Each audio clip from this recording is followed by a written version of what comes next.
In 1987, I lived with my aunt, uncle, and 2 cousins in El Centro, California. My father lived on the USS Cook in San Diego.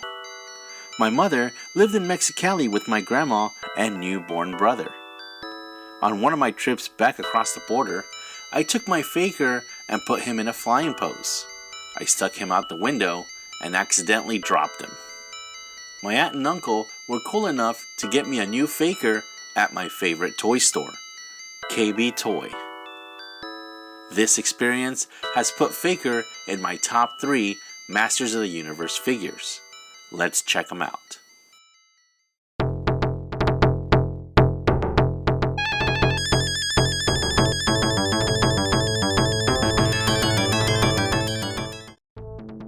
Faker, sure, he's a 1983 recolored version of the most powerful man in the universe, but with orange Skeletor accessories.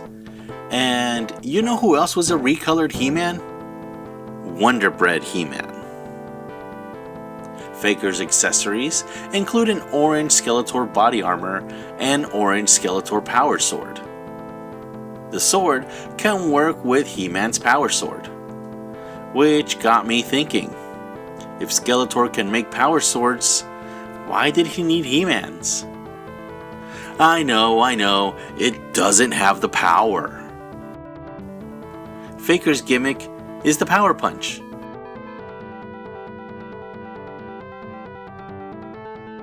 And his secret under his body armor, a sticker that reveals him to be a robot.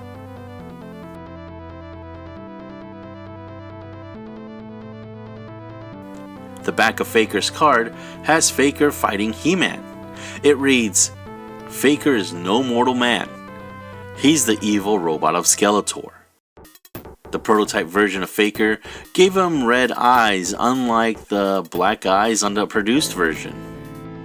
One of the more famous variations of Faker is the Indian Leo Toys Faker.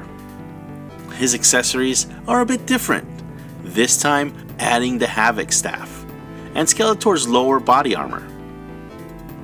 His face paint is wild. He has a black domino mask, green eyelids, and red eyes. Faker originally came with the comic He-Man meets Ram-Man, but I want to save that for Ram-Man.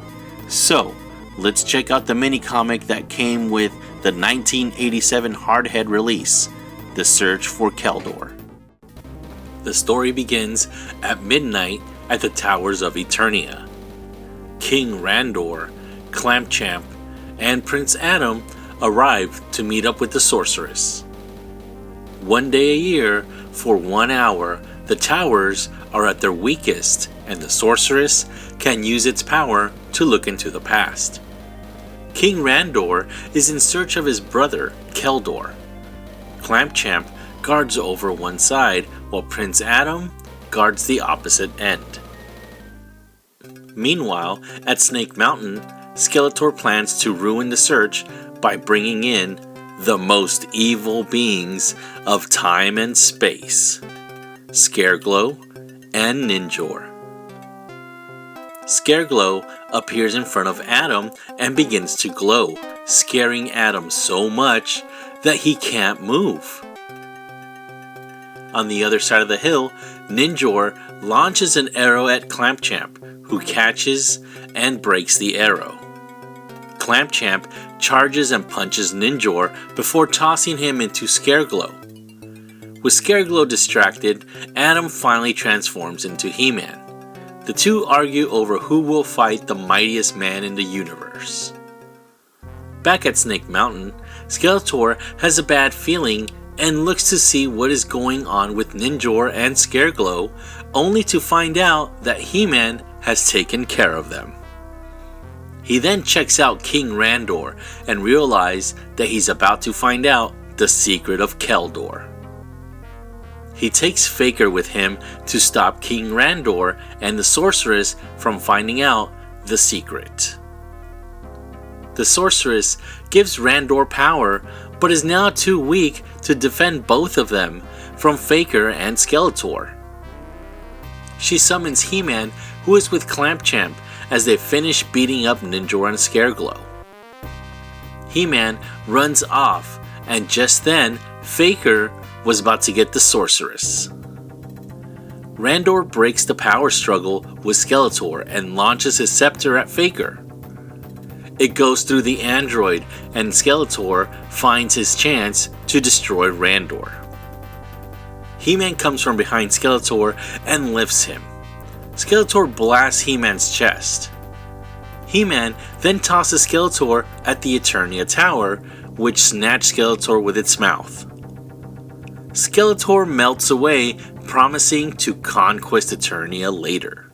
The hour to look for Keldor is gone, and Clampchamp says, "Even if it means bringing Faker back to impersonate me, don't worry, Father. Next year, we'll be ready for him." Yes, Faker was impersonating Clampchamp. And Clampchamp is Randor's son, not He-Man. Wait, King Randor doesn't know that He-Man is Prince Adam. Wow. Then He-Man ends the comic. We'll learn Keldor's secret, and maybe Skeletor's, next year.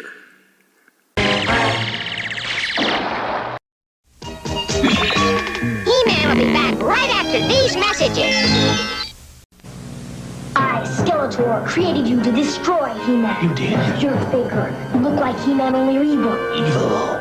He-Man! He-Man! Action figures sold separately. He-Man, He-Man. You're not He-Man, you're Faker. Faker has all the power. Oh yeah? Watch this power. Only He-Man has all the power in the universe.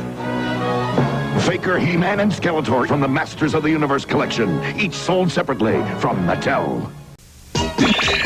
And now back to He-Man and the Masters of the Universe.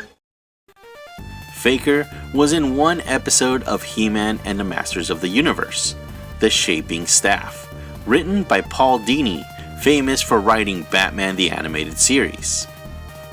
Faker looks more like He-Man, and the only thing he has different from He-Man is glowing eyes. Then there's Return of Faker. This is a fan project by Same As Productions. This was shown once at the 2017 PowerCon. It has been shut down. The animation, voices, and music are dead on. It definitely left me wanting more.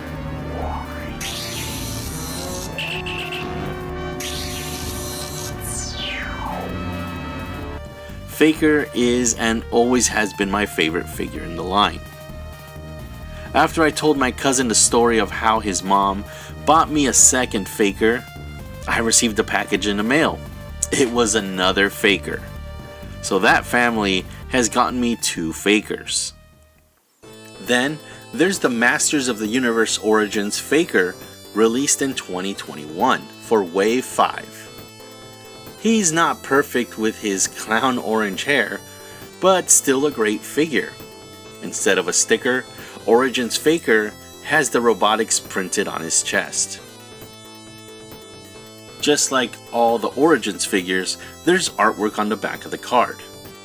This time, Faker is attacking Man-E-Faces and Ram-Man.